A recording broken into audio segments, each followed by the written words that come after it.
Welcome everyone to UC Berkeley's virtual panel. So thank you for sticking around for an hour today and asking all your questions that you might possibly have to our ambassadors and students. So without further ado, I will introduce myself.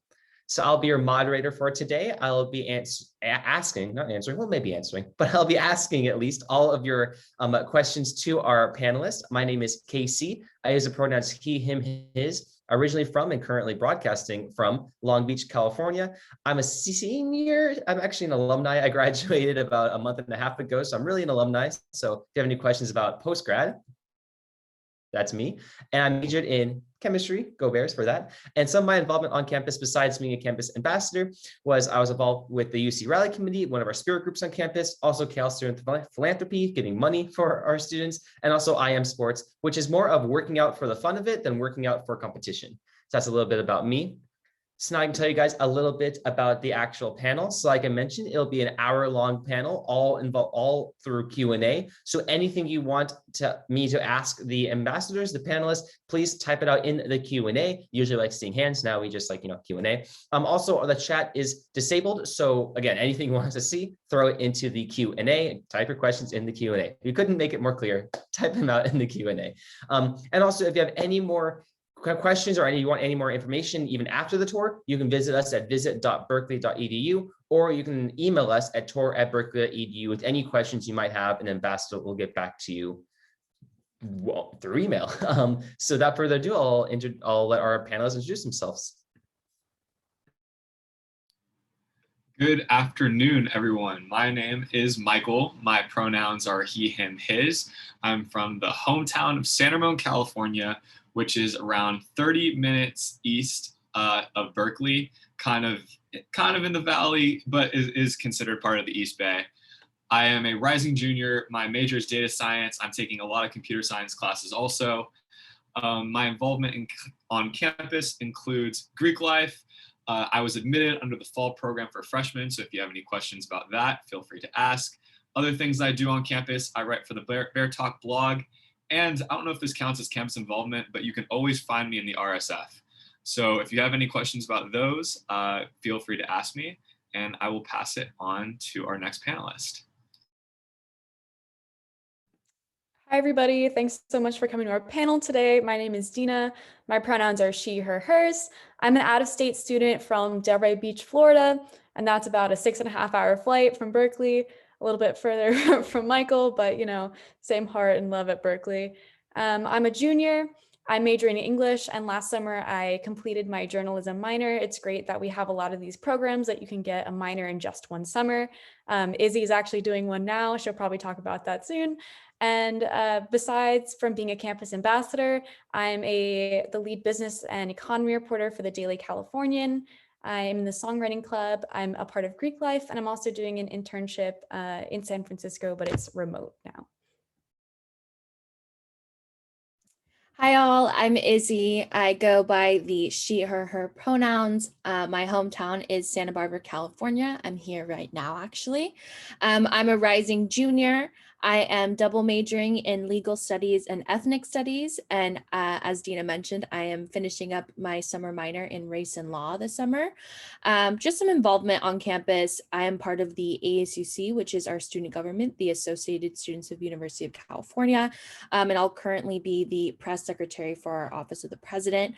I'm also involved in Greek life, and I'm also a part of just some committees on campus, the Gender Equity and Diversity Committee for Cal Athletics, and I just recently joined a task force for the Vice Chancellor to do social justice research. So super excited to answer some questions.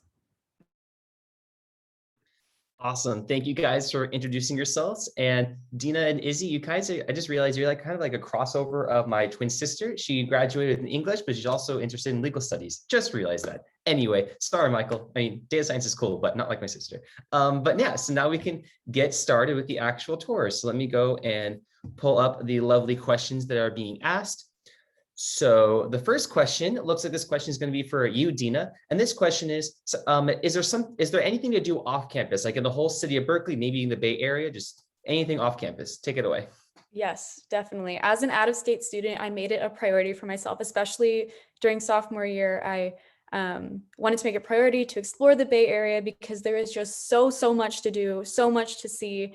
And that's kind of like one of my favorite things about Berkeley is that no matter what kind of things you're interested in, you're always going to find something to do. Like, for example, if you're interested in nature, there are so many hikes. I did the fire trails, Berkeley fire trails behind Clark Kerr campus, which is one of our housing areas. Just beautiful views of the Bay Area from there. Beautiful hikes. The nature is amazing. Even on campus, you just go for a little walk throughout campus, and you can see in the background of my picture, the cherry blossoms are in bloom during the spring. And I think that's just so pretty. So we have nature. We also have our like waterside by the Berkeley Marina over there, which is really pretty. And then there's also a lot of things like city life that you can explore. You can take the Bay Area Rapid Transit or the BART into San Francisco. I tried to do that a lot more often this past semester. And it was really amazing just to be able to, have the opportunity to walk through San Francisco, this amazing city with all these business people working and being so professional. It's like you're in the heart of it and you get to explore. I went to like a fortune cookie factory in Chinatown and the piers by San Francisco. There's just so much to do with the seals and everything over there, the sea lions. And then in Berkeley itself, there's a lot to do. We're close to Oakland. And as a part of the Daily Californian, I've had the opportunity to interview a lot of the different businesses around in Berkeley. And what's so amazing is that there's so much of a rich history in Berkeley. So a lot of these businesses were started by people so long ago, and they have deep histories and roots in the community. So I always think it's a fun thing to do to get to know the business and the community, the businesses and communities around you. My favorite cupcake place, Cupcakein, owned by a woman of color, amazing. It's my favorite business in the Bay Area. So there's just a lot of stories, a lot of parks, a lot of different things that you can do, and especially by joining different communities. On campus, a lot of the times they go off campus together and explore the community.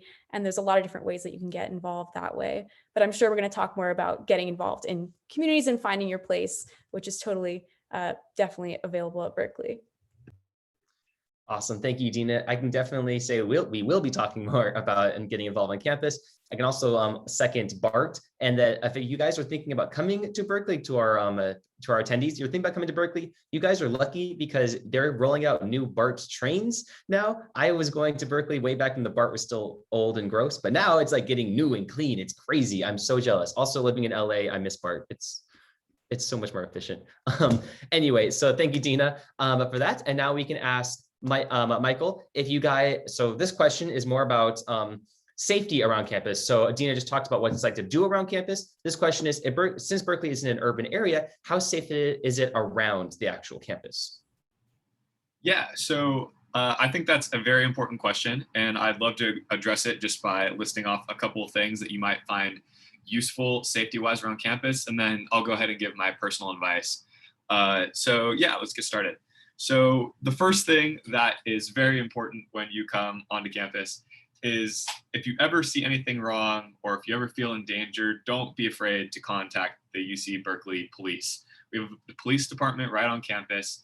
They're very good at what they do. They know the city very well. They've seen it all, and they can help a variety of different situations. So if you're ever in trouble, definitely ask them for help. As far as planning ahead, so you stay safe beforehand and you don't put yourself in any bad situations, a great resource is the UC Berkeley Warn Me, which is basically a text messaging system, which if anything happens around the campus area or any of the streets adjacent to campus, the UC Berkeley police will send you a Warn Me, which basically says, go ahead and avoid that area for like 30 minutes, an hour. That way you just stay safe. It lets you know what's going on around the city. And that way, if you're informed, you can make good decisions. Also, things that people really like to take advantage of is the night safety shuttles and bear walk. So if you're ever on campus alone at night, you can take a night safety shuttle home. They're running until 3 a.m. So most people will be able to take advantage of that if they're up that late. And also bear walk, students who are trained by the UC Police Department can walk you home up until similar hours. So that is a couple things that you can do to stay safe beforehand. As far as safety around campus, dorm safety, Berkeley takes that very, very seriously. Our dorms are actually off campus, so we can put as much security around them as possible. We even have 3-step verification to get into your room. Not only do you need to check in at the front desk of your dorm, you have to swipe your key card to get up the stairs or in the elevator, and then use your key to get in your room. So there's a lot of precautions that Berkeley takes. And I'm going to go ahead and end this question just with my personal advice. Berkeley is an urban city. Like any of the troubles that go along in regular cities, you'll find them here as well. So be vigilant, be aware of your surroundings, and most importantly, make good decisions and put yourself in a place where you can be safe. Because sometimes people get into trouble because they made a couple of bad decisions along with, urban environment. So make good decisions. And a lot of my friends, me, have not had any problems with safety here on campus. Yes, thank you, Michael. I can definitely say just be vigilant, kind of be like aware of your surroundings. In my entire 4 years at Berkeley, I never had a problem with safety, but I was always, walking at night, had one headphone out, just making sure I'm walking in a group. If you study on campus late at night, make sure to walk back in a group, or if you take advantage of the bear walk, just everything, just be proactively safe. Good advice. Anywho, thank you, Michael. So this next question is going to be for you, Izzy. So Michael talked about off-campus housing, or off-campus, but our housing, our dorms, which are off-campus, stuff like that. So speaking of housing, what are the different Cal housing options, and can you choose a roommate? Yeah, that's a great question. In terms of just the different kind of on-campus housing options, we have Unit 1, Unit 2, Unit 3, our Blackwell housing, Clark Kerr, Foothill, and Stern. And then within those kind of on-campus housing, we have kind of some themed programs. I personally lived in Clark Kerr. I had a suite, Building 9. It was absolutely amazing. I had such a great experience. In terms of choosing roommates, you have the option to kind of request a roommate, or you could just totally enter the lottery. You actually enter on a website kind of your preferences and kind of like, what time do you normally go to bed? Like, what would you look for in a roommate? So if you kind of like didn't have anyone in mind to room in, they will match you up. The Cal Housing will match you up with a roommate who's kind of similar to you. I personally went through the Facebook that you can kind of enter in as a freshman, and I kind of just scoured through and looked at everyone's posts and kind of was like, who am I gonna room with? And I ended up rooming with one of my best friends, and she's still one of my best friends to this day.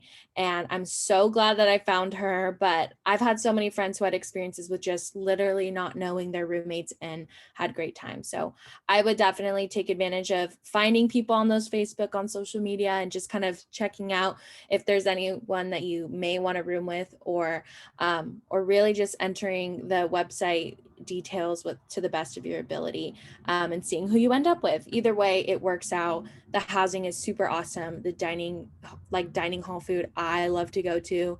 Callista, who's another person on this call, was one of my best friends in the freshman year. We would go to the Cal dining hall, the Clark Kerr dining hall all the time. So yeah, it's definitely such a great time to kind of make friends and just really be a freshman and just be in a hall full of people. So I definitely recommend that on-campus housing as a freshman. Thank you, Izzy. I just have a few anecdotes to add to that. So with roommates, definitely go out and try to find a roommate if possible. Berkeley does match you up with people who wake up the same, on the survey, they say they wake up the same. They say that they are cleanly the same, on the survey, they say this. In actuality, it's a little more, I had 2 roommates. One, I loved him to death. The other one, I don't even want to get me into it. But yeah, so definitely look for a roommate. And also with the dining halls, since you mentioned dining halls, you can eat anywhere, no matter what dorm you are in. So you can, as long as you get to that dining hall, which is great because sometimes you just want to go eat in Clark Kerr. Sorry, I forgot the name. You can go eat in Unit 3 which has great brunch. You can go eat in Foothill, anything like that. But if you want to search up all the actual housing, you go to, I think it's housing.berkeley.edu, and you can check out the actual list of things, not just me spewing it at you. But yeah, so awesome. Thank you, Izzy, for segueing into that. So now this next question is going to be directed at you, Michael. And speaking of housing, this person wants to know, what was your favorite Do you have any favorite memorable experiences in the dorms, and how would you describe the dorms at Berkeley? Yeah, so that's a great question. The way that I would describe the dorms at Berkeley, especially in my experience, is that it gave me a group of people kind of to see around campus. So I would always be walking the halls of my dorms, like going to and from, and I'd always try to say hi to people, and people were very, very friendly. So when I saw them on campus, I got to talk to them, get to know them a little bit better. Some of these people I had clubs with, or that I'd see them out and about on a Friday or Saturday night or at a football game. And it just made it super fun because it kind of built a community. And this community is kind of built through our GBO groups, which is like when you first get on campus, our Golden Bear orientation. You'll kind of be with the people around your building, and you'll get to make friends, get to know people. Another way that I really got to hang out with these people is I would just go to the dining hall and I'd see a bunch of people from my building and I'd just sit next to them. So the biggest thing I would emphasize with the dorms is it's a great place when you first get to Cal just to have a community right off the bat, people who want to get to know you, people who are excited to talk to. And even I'm a rising junior now, and today I saw 2 people from my building in the RSF when I went to go work out. I saw another person yesterday just randomly around Cal. And that's what I think is really cool. Like just people right off the bat that you get to know. As far as memorable experiences, around the dorms, I always got to just see Oski. Like I feel like I was an Oski spotter more than most people for some reason. I don't know, maybe that's not true. But for example, the Cal band was coming through the dorms right before the big game, and my roommate was able to flag Oski down, and we were able to get like a really cool picture, and just cool things like that. There's little events that will kind of go through the dorms, and just memories like that are what will kind of shape my experiences with the dorms and are the ones that I like to tell. So, yeah. Thank you, Michael. Yeah, I definitely want to say I was going to hope that you would mention the Cal band going through the dorms, because that was like Cal band, a rally committee, cheer, dance, mic men. Everyone runs through the dorms like on certain occasions for football. So I was hoping you would mention that, because a little shout out to my club. But yeah, thank you, Michael, for those experiences. Also, I'm speaking of just one quick thing for the dorms. It's not the experience you want, it's the experience you need. You need to learn to share with people in the dorms. You need to learn how to live, like, together. So some people were like only children. I have 3 other siblings, so I like have learned to share. Anyway, sorry, that's a bit tidbit. Thank you. So this next question is going to be for you, Dina, and then Izzy, you can follow it up. And this question is Greek life a major part of social life, or is it possible to have a holistic social life without joining Greek life? Yes, definitely. I just want to add really quick to the dorm experience, because I had one, like, I think living in a dorm your freshman year is just so integral to growing as a human being. I know we've said this, but I was in a room with like 2 other roommates that I went random with, and it actually worked out really well. I got to know them super well. It was great. Like, got to know their cultures, they get to know mine. But the story that I want to talk about is I was coming home from class one day, and I heard like somebody playing Mozart on the piano. We have a common room at the bottom of each. I lived in Unit 1. There was a common room at the bottom, and someone was just like playing a concerto on the piano as I was just walking home. And I was like, that is just so Berkeley. That is just so characteristic of us, that someone's just like, oh, I'm going to take a break from studying and play some like extreme classical music. Okay, well, that's my one story. And then back to Greek life. Yes, I am in Greek life. I would say that Greek life doesn't have to, you don't need to be in Greek life to find is your social community. I feel like for me, I wanted to try something new, and I wanted to kind of join something that was so unique to, even just this country. Greek life is so unique to the US, and I wanted to see what it was like. So I went through the recruitment process, and I ended up meeting people that I found to be really similar to me, but also different in a lot of ways that helped me grow as a human being. So, interested in all different sorts of things, while being super genuine and down to earth at the same time, while also being able to like fundraise for our philanthropy that we do for domestic violence awareness. So I just really love the fact that we're all coming together for things. But that was me and my experience, and that doesn't have to be your experience. If you're not interested in Greek life, that is totally okay. There are so many different clubs that you can get interested in, and you can even find your social community just by living in a dorm and finding your people that way. GBO groups usually try to pair people up by your floor, so then you get to live with them in kind of your own Greek life that you make for yourself. You find your own brothers and sisters just by existing at Berkeley. Like, I feel like everyone at Berkeley is related because we have these shared experiences, like Oski. Like when Michael was talking about Oski, seeing him, it just made my heart warm, and I was like, oh, I miss Oski so much. But basically, no, you don't have to be in Greek life to find your social life. But if you want to and you want to try something new, I definitely do recommend it because it definitely benefited my time so far at Berkeley. And then Izzy, if you want to add as well.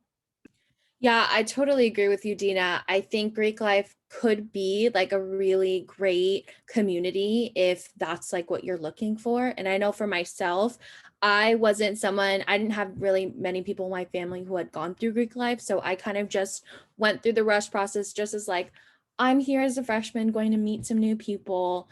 If it doesn't work out, it doesn't work out, which is definitely the mentality that I think a lot of people should go into it. I think if you want to try it out, definitely try it out, because I ended up finding an incredible community and a great set of friends. But I've also found that community in other organizations. I'm a part of like student government, and I found some of my closest friends in that group. And I think that's just very similar to a lot of clubs on campus, is that you're so invested in what you're working on in the projects, and you're with these people so often that it's so easy to just kind of be friends and just be acquainted with everyone there. And I think that's how a lot of people on campus kind of find their community. They join things that they're passionate about, and in those clubs, in those organizations, there's similar people who are also passionate about those things, and so you find your people really quickly. And that's just something that I recommend for people coming in as a freshman, is join what you're passionate about, and be involved in anything that you want to be in, or anything that interests you, because you'll be in a space with like-minded people. And so I think that's really cool. And I think there's so many opportunities on such a big campus to kind of create your smaller community. But if Greek life is something that you want to do, I definitely recommend it. And I would just check out like Cal Panhellenic website, or the IFC Interfraternity Council, if you want to learn more about how that is. But again, you can definitely find a community anywhere on campus. Yeah, and I also want to add, there's also, non PHC or IFC, there's also like business fraternities or medical fraternities, law. So different things you can also look into, not just, the Greek life that you might be thinking of.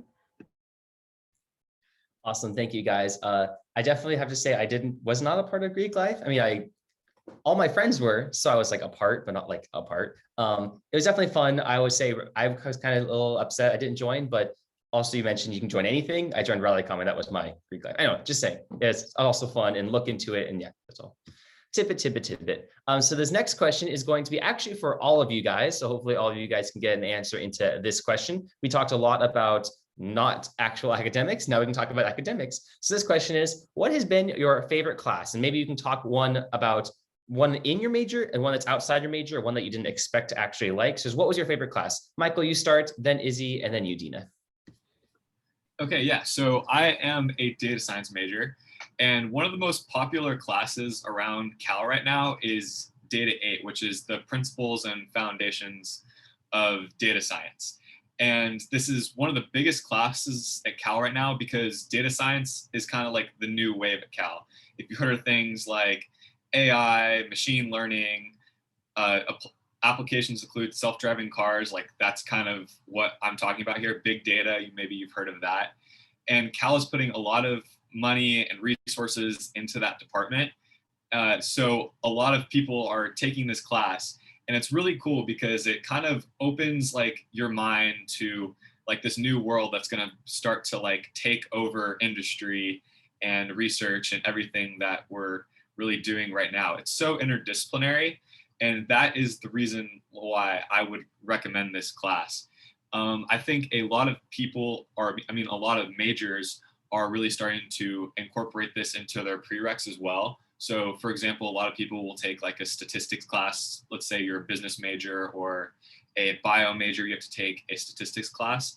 Data 8 is starting to kind of satisfy those classes as well. So if you get the chance and you want to kind of take a class that's like super Berkeley, the new wave at Berkeley, Data 8, the principles of data science or the foundations and principles of data science is a great way to go. And that one's in my major. One outside of my major that I really liked is Introduction to Cognitive Science. I think it's like Cog Sci 1 or Cog Sci 10. I can't remember off the top of my head. But I love this class so much because it really changed the way I thought about human behavior. We learned a lot about the brain. There's a lot of different fields, including psychology. We learned about AI. We had a really breadth of knowledge from a lot of different fields that make up the field of cognitive science. Linguistics was another one we kind of had in that class. If this kind of interests you, if behavioral sciences kind of interest you, I would definitely recommend looking into this class because it really changed the way I thought about behavior, how the brain impacts behavior, how important your brain is, don't injure your brain, and just a whole lot of things like that. And I absolutely loved it. So go ahead and check those classes out. I think they're great, especially if they would satisfy some of your general education requirements. Thank you, Michael. And then next, sorry. You're totally fine, Casey. I just went ahead of you. I was just going to talk about my favorite classes. I think I've taken so many that I love that I don't even think I could pinpoint one favorite. I'm actually currently taking a class this summer session on the Black Panther Party, which is so interesting and something that's really not taught in school. And so I'm quickly understanding that that might be my favorite class. But just kind of going on Michael's point, I'm the opposite of a data science person. I am not very science math driven. That's definitely my weakness. But last summer I took a course on kind of technology and predictive policing and kind of surveillance technologies, which I thought was super interesting. It was kind of like the intersection of race and criminal justice system and how big data and artificial intelligence is really kind of leading that kind of just how we understand how crime occurs and how technology is literally everywhere and we can actually predict who is going to be in jail, which communities are going to be in jail, and at an early age, how, like, if they will commit a crime just due to predictive intelligence, which is absolutely insane, goes over my head. But it was such an interesting class because it was something I wasn't really, like, it wasn't my strength, but it was really great to kind of learn about those analytics and how our society uses that for the criminal justice system. So that was an ethnic studies class that I took.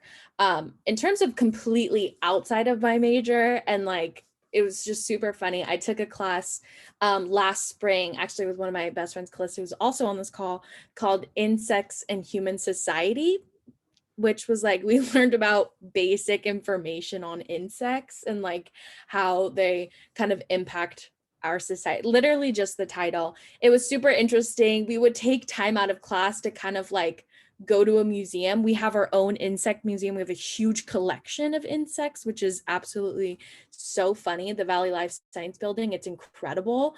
And so we just would go outside to like our own like grass areas and like the Strawberry Creek areas and find insects that we were learning about just like on campus. So we would like take time and have like outside time and like literally catch bugs, which I thought was so funny.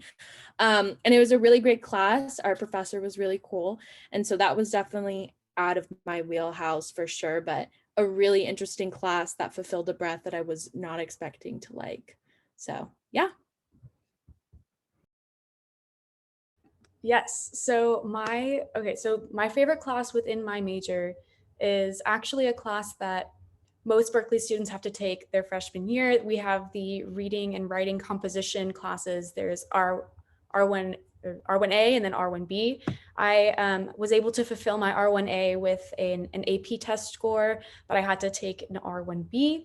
And with that R1B, I actually was able to find a class that was an R4B, which is actually a research and reading composition class. And basically these classes are just helping you get a good foundation in essay writing, because that's a basic part of, the college university experience, having to write a paper, whether it's for social studies or some other kind of culture class.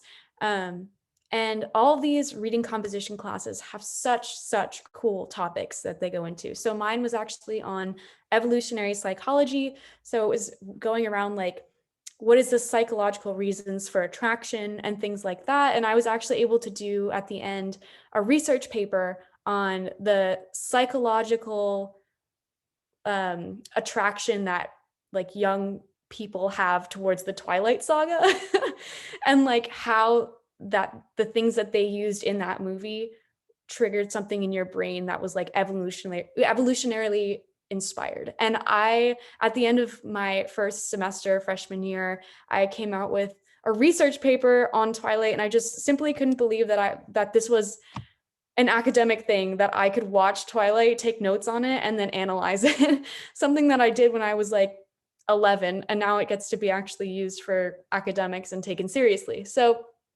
again, I think academics doesn't have to have such a small lens. It doesn't have to be something that's so hard to understand, but just things that you're interested in and that you're passionate about, and that, spark your imagination and make you want to know more.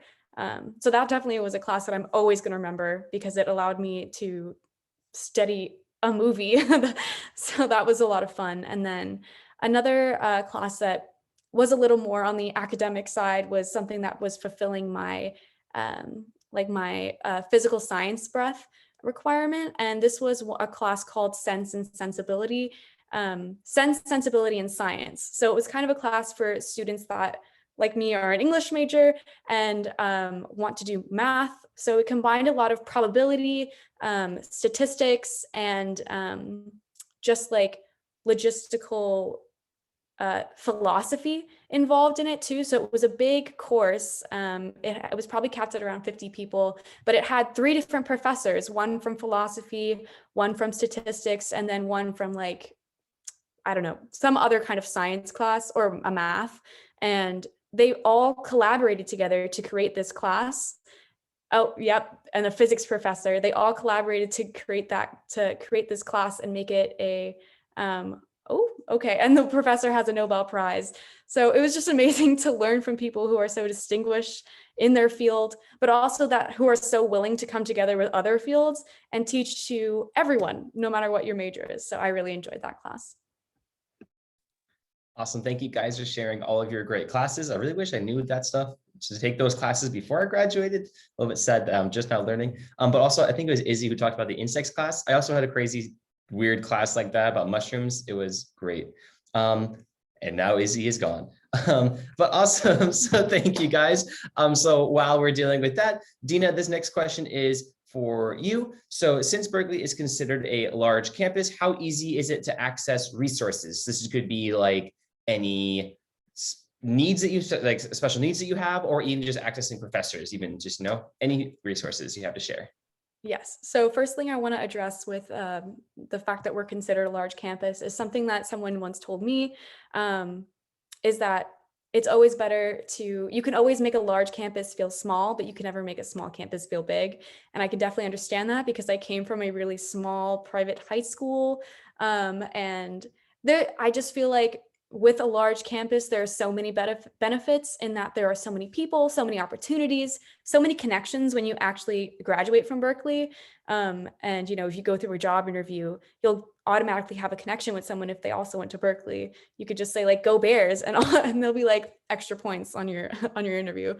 But in terms of accessibility to resources, which is totally valid, and it was a concern of mine before I came to Berkeley as well, I want to ease your mind and let you know that I have been able to access all the resources that I have needed, especially because of this large transition to online. A lot of the ways that you can connect with different offices, like we have a DSP, which is their disability office, that you can apply to and get any kind of accessibility concerns sorted out. My friend broke her pinky in freshman year and she couldn't write. So they had someone in her class actually take notes for her and send them to her. And that's also a position that you can get in some of your classes. They send out little emails saying anyone want to take notes. And besides that, you can also talk to your professors really easily. I remember before I came to Berkeley, I was so scared thinking that the professors wouldn't want to talk to me, or that they wouldn't even look my direction, or they wouldn't care about what I had to say. But I was so proven wrong. I feel like a lot of the professors wanted to listen to me and hear more about what I say than my high school professors or my teachers. Because if you go up to them and you demonstrate a genuine interest in what they're saying and what they're teaching, I promise you they're going to be so happy and just want to discuss it with you. They have their office hours that you can go to, and even if you can't make it to their office hours, just communicate with them. I've really figured out that communication is key in so many aspects of life, and especially when you're like trying to learn. People are on your side, especially here at Berkeley. Professors are all on your side and they just want to help you. So you can always join their Zoom office hours or go to their personal office hours. And basically, I've just found it very accessible, and we have a lot of different resources. The only thing you have to do is have the courage inside of you to ask and find those resources by doing a quick Google search or asking one of your friends. And I'm sure that we have a resource for you, whatever is in mind that you're thinking of that you might need. Awesome. Thank you, Dina. Yeah, definitely. Communication is key. Even during COVID, I just told my professor, like, look, I'm straight up not having a good time. Is there anything I can do? And he's like, you know what, just turn in things whenever, just get it done. And just, they're all very there for you. And that was just professors. I can even reach out to any other resources on campus, but they're definitely there and they're definitely great. So thank you, Dina. So this next question is going to be for you, Dina, again, but first, Michael, you can answer it, and then Dina, you can add on to it. And this question is Berkeley competitive since it's such a prestigious school? Is it a negatively exaggerated rumor online, or is it, a little bit more true? So is Berkeley competitive? Yeah, so I'm going to answer this through my personal experience. I know there's a lot of things written online, and I am actually in like kind of that area where I think maybe that rumor might have started, which is the computer science classes. I take a lot of computer science classes, and I can tell you from firsthand experience that collaboration is actively encouraged, and not just through being like, hey, you guys should collaborate. Like, their policies encourage collaboration. For example, those classes used to be graded on a curve, and for many years now, they have not been graded on a curve. They grade on bins, and that way, whatever points you get, like, that's the grade you get. So they actively disincentivize you from being competitive. And that is my experience through all of my computer science classes. And just in general, in those classes where maybe those rumors come from, I've actually met a lot of people that I had not known previously that I became study buddies with. And this is just by showing up to office hours. And a lot of the people in the office hours want to collaborate. They want to work together. They want to help you. They want to get help from you. And it's a great collaborative environment. So if you're looking to be collaborative, like, there are a lot of ways to do it. There are people out there who want to be collaborative. And overall, that has been my experience, whether it's been people I've just met or friends that I've already have. Like, we have always worked together to kind of improve our understanding of the material. And in a lot of cases, without like the people, the friends, my previous friends that I've met, I would not have been as good as a computer science and data science student that I am right now. So collaboration is actively encouraged, and it's a thing that has positively impact my classes, which have been the hardest classes that I've taken at Cal. Awesome. Thank you, Michael. I can also say that everything is very more collaborative than competitive. I was actively trying to be alone. Like, I was really trying to sit there and do my own work in a study hall in the chemistry complex. I was sitting there like, I didn't want to work together. I swear, I just wanted to be competitive. I just wanted to be competitive. And somebody comes over and says, hey, are you working on organic chemistry? I'm like, yeah. She's like, yeah, the problem set? Yeah. Hey, come work with us. Okay, so like it was just they act like wanted to become collaborative, and then the GSI walked in, it's like, hey, I can give the answer to this. Like, let's work this out. It was like I actively, even when I didn't want to be collaborative, I was collaborative. It was just kind of like that's Berkeley. Everyone really wants to work together instead of tearing each other down. So yes, that's a little bit about that. So awesome, thank you, Michael. So this next question is going to be for you, Izzy. Now that you're back, and this question is it hard to maintain a social life? And how would you describe social life on or around campus? Are people academically inclined? Or like, what's the workload like? Can you manage it? Just anything managing work and social life. Yeah, that's a really great question. I remember coming in freshman year, like freaked out about how if I was able to be social, because I was like, oh, Berkeley's going to be so hard. But I came in as a freshman and I felt like I was pretty prepared and transitioned well. It felt almost just like a little step up on like high school homework. I don't know. It just felt like it was an easy transition to get things done.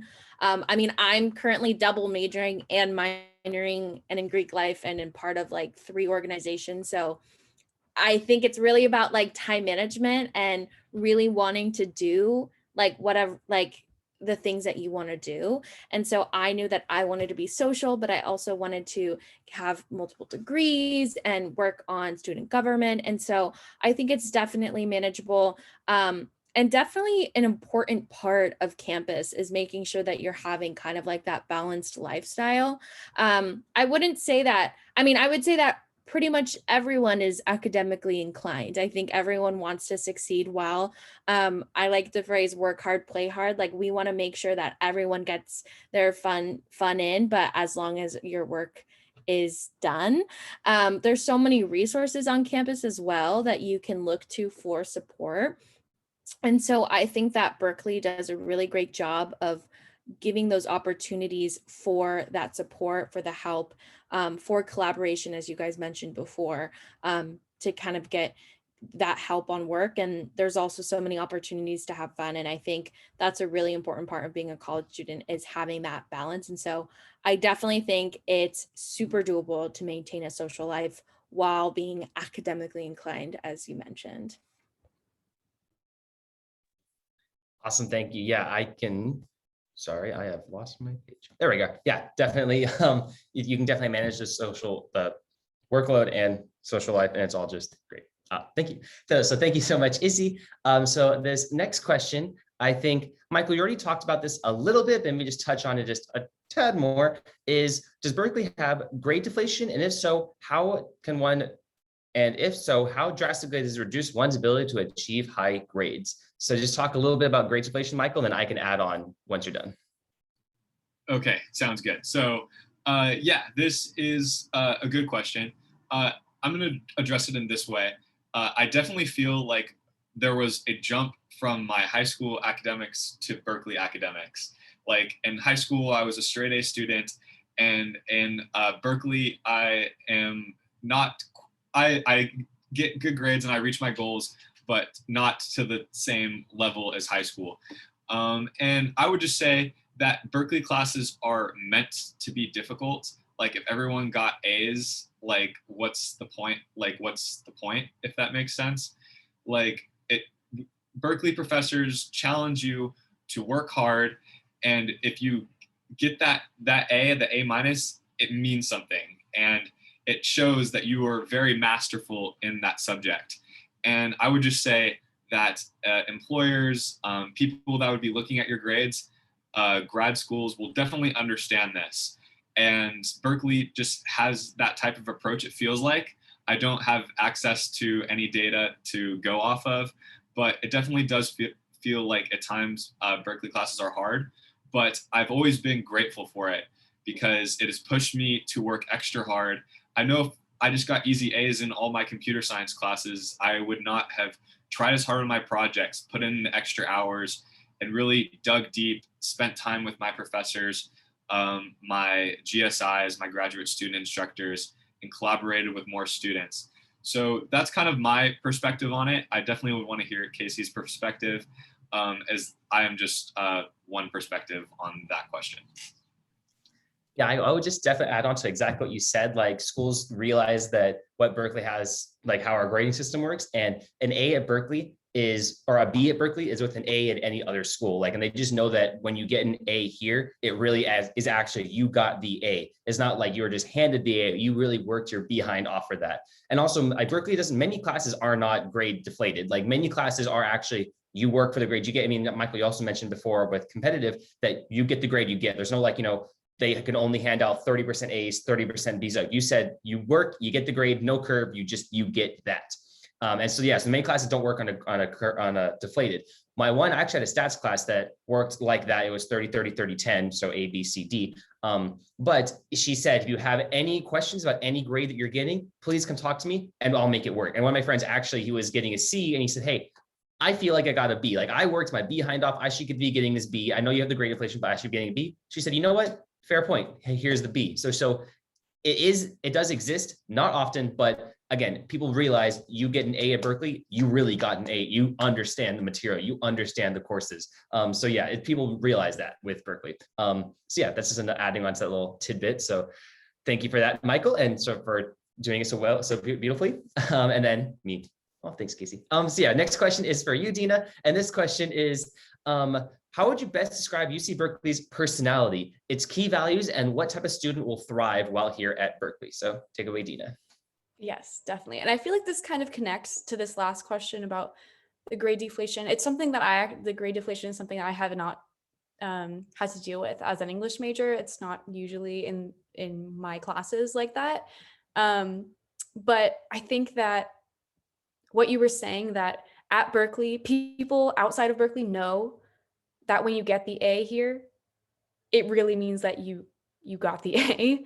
And I kind of want to go, okay, so like when I applied to Berkeley, one of my little paragraphs that I wrote for the application was a story talking about how in high school, I didn't get like a great grade in my math class, but I spent every day after school going to the after school help.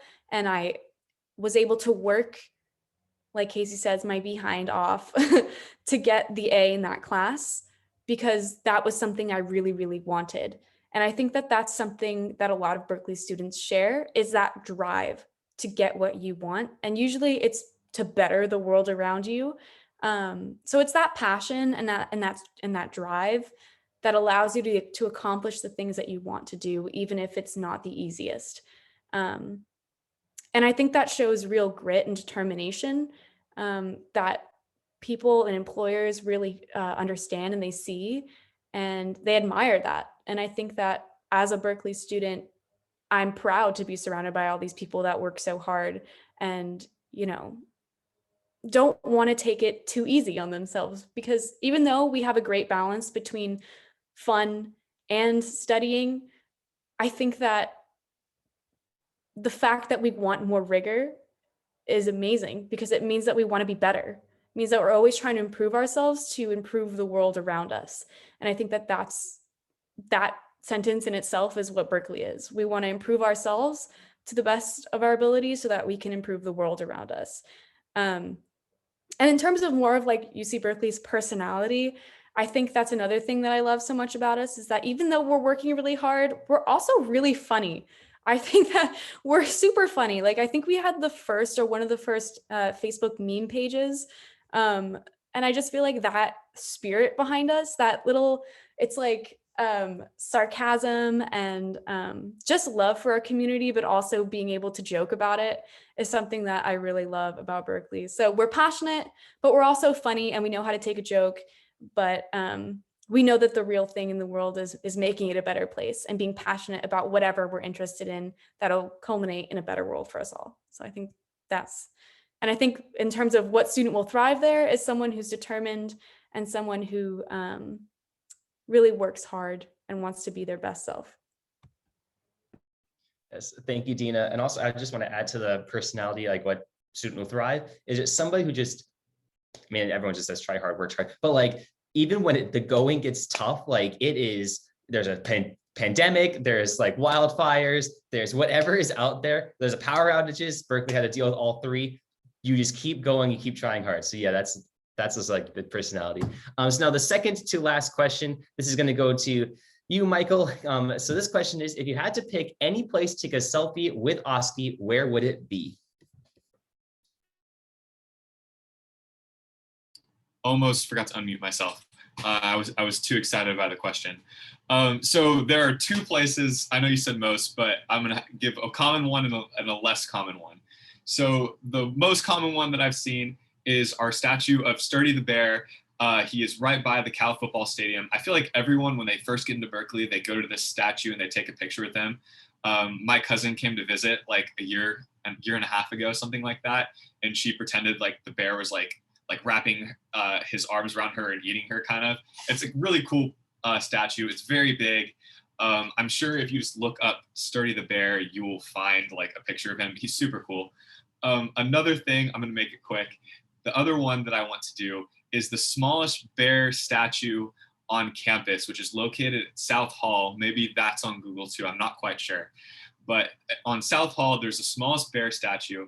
And I heard that it was a tradition for seniors to sneak up on South Hall, sneak to the top where the bear statue is, put a tiny grad cap on the bear, and then take a selfie with the bear. Do you have it?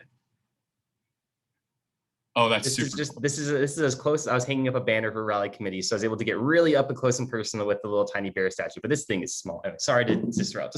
No, all good. That definitely added the context that would have been awesome. So thanks for showing that.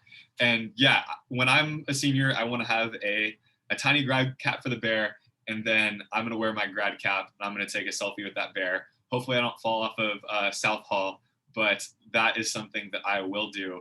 And I think it's one of those cool traditions that make this campus kind of have like that mystique around it. So yeah. Awesome. Thank you, Michael, for those lovely places to take pictures. And I'm sorry for disrupting, but yeah, I have a cool picture with the tiny bear. So thank you. So now this last question is going to be for all of you guys. First, Izzy, you can talk, and then Dina, you just take it away when she ends, and then Michael, you end it. So this question is, what is your Berkeley story? Why did you choose Berkeley? What was something that you just really that stuck out to you about Berkeley that made you decide to come here? Just why Berkeley? Why did you choose here? So Izzy, take it away. Yeah, totally. My Berkeley story is less of like me choosing Berkeley because I knew immediately I wanted to come here, but kind of like the moment that Berkeley felt like home. I remember coming in as a freshman, super scared that I wasn't gonna find my people. I was just kind of like, how am I gonna make friends? What am I going to do here? I need to put myself out here because otherwise I just won't do anything. I'll be scared. So I remember my sorority kind of putting out an invite to do an intramural volleyball team. And I remember I was like, oh my gosh, that sounds fun, but I'm literally so unathletic. I can't do that. But I literally signed my name up and left the Google form before I could really make a decision or a split-second decision to go back on it. And I remember 2 weeks later, I get a text, hey, we have a game in 2 days. Meet us at the RSF, which is the gym, at 8 p.m. And I was like, oh my gosh, it's already there. So I remember walking up and getting to the gym, meeting everyone, meeting the other fraternity that we were working with on a team. And I remember being so nervous, but by the end of the night, we won all 3 sets of the volleyball games, which is so crazy to me because I don't know how we did it. Maybe we were just playing about team, but it was absolutely so fun.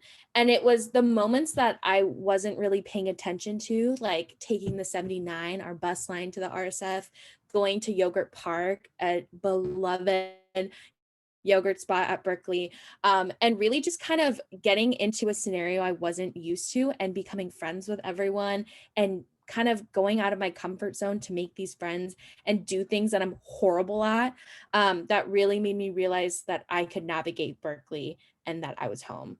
So that's my Berkeley story. I love that.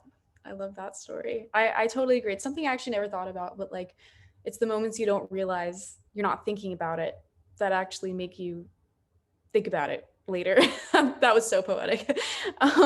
So I would say my Berkeley story, I'm an out-of-state student. I originally wanted to go somewhere on the East Coast. I kind of wanted to stay here. I was born in New York. I kind of wanted to go back there. But I am just so glad that that didn't work out that way and that I was able to attend Berkeley, because I would have never had the opportunity to experience the West Coast, someplace where I never even pictured myself. But I'm so glad that I feel like everything really does happen for a reason. And Berkeley was something that I needed more than like Berkeley needed me. I needed Berkeley to help me progress as like a human being, to learn to have balance. I feel like I was always really stressed out in high school. And I know that our kind of like the reputation is that we're super stressed here at all the time, but that's completely not what I've been feeling. I feel like I've actually had a chance to cultivate balance in my life by understanding that grades are just a letter and you're going to graduate. It'll be okay. It's all about the subject that you're learning, not the subject, but the actual material that you're learning. And it's about the outcome of what you do with that material. And that was something I never really noticed in high school. It was very narrow-minded, thinking I need to get this A because I need an A. And, I think Berkeley taught me how to have a bigger picture of the world around me, because we're so connected, because we are a large university, because we help our community around us and the world, with COVID testing and, different research. We're a big research university. I just feel like my world has been expanded, and I am super, super happy that I chose Berkeley and that I got to experience being a bear. Thank you for those two awesome stories. Mike, Berkeley's story definitely started in high school, because right around the time when I got my driver's license and I was confident driving, I would take the 30-minute drive to Berkeley, come look at the awesome views. I had like a favorite little lookout spot where I got to see like the San Francisco skyline, the Golden Gate Bridge, the Bay Bridge. I would go there like every weekend and then drive down to the Berkeley campus to get some awesome college food. And that was the thing that I would do with my friends every Friday. So I always felt kind of a connection to Berkeley. So when I finally got into Berkeley, I probably accepted my admission within 5 minutes. I was so excited. It felt right. And I was beyond happy. And I've really grown to realize why I feel so connected to the campus. The first reason definitely has to do with the students here. Here at Berkeley, we have a saying, or our motto, which is Fiat Lux. And what that means, well, the literal translation is let there be light. And what that means to me as a Berkeley student is that people here try to really understand what is right, what is wrong. They want to know what they believe in. It seems like everyone here believes in something and they're trying to find their path that is right for them and makes them feel happy. So when you talk to these people, like whether it be in the dining hall, a late night conversation with your friends, or just passing by someone, everyone has something very interesting to share about their lives, about their perspective on the world, about their values. And I think that that's something is very cool, because those who try to really understand the world, those who try to really find what they believe in and what is right, like the world is open to them. And that is why I love the students here. And the other thing I love so much about the campus is how connected and ingrained into the Bay Area it really is. Like Berkeley is a very close campus. You can walk everywhere. The places that you would want to go that are close by, you can bus. And it's ingrained in the Bay Area in the sense that we have BART right here on campus. You can go all the way to where I live, or you can go to San Francisco. There's countless places you can go. You can go to Oakland, you can catch a baseball game. The Bay Area is at your fingertips if you go to Cal. And that is probably the greatest resource that I kind of saw when I was going through the college process. So definitely don't underestimate that. And that is why I really understood why Berkeley is for me. So with that, I will pass it back to Casey. Thank you. Awesome. Thank you guys so much for for all those awesome stories. That's the wrong thing. This is the right thing. Here we are. Awesome. So thank you so much here. Okay. sorry. Thank you so much, everyone, for sticking with us for the full hour and for getting to hear all these great Berkeley stories and everything that our ambassadors were able to share with you. So now, if there's any way you want to contact us, even after the tour, there's just a few things you can do. You can go to our UVisit, so uvisit.com/Berkeley, and you can do like a 3D virtual visit, like actually walking around campus, have people walk up to you and like have banners go across, have them talk to you. It's a cool little UVisit we have. You can also check us out on social media at Visit UC Berkeley. You can go to, I believe we have a YouTube and a Instagram. You can go and check out there. You can also, like I mentioned before, email us, tour@berkeley.edu. If you have any more questions you might possibly pop into your head late at night, you can ask us. Bear Talk blog is also available. It's our blog for our ambassadors where they actually sit back and blog, so you can actually see what their life is really like out in the college world. You can also go check out recorded visits on and other panels and everything on our YouTube channel. Like I knew we had a YouTube channel at Visit UC Berkeley. We've been admitting women for about 151 years now. We just passed that mile mark. So if you want to go and check that out, you can go and hit up 150w.berkeley.edu, admissions, and visit more visits and engineering visits at visit.berkeley.edu. There's plenty more things you can go and check out about Berkeley. Now that you've done this panel, you can go and just do a bunch more. So without further ado, thank you so much for joining us. And now all the ambassadors can unmute and join me in a great Go Bears. It's a usual way that we like to end our tours. You're going to hear this all around. So on the count of 3, 1, 2, 3, Go Bears! Go Bears! Awesome. Thank you. Have a great day.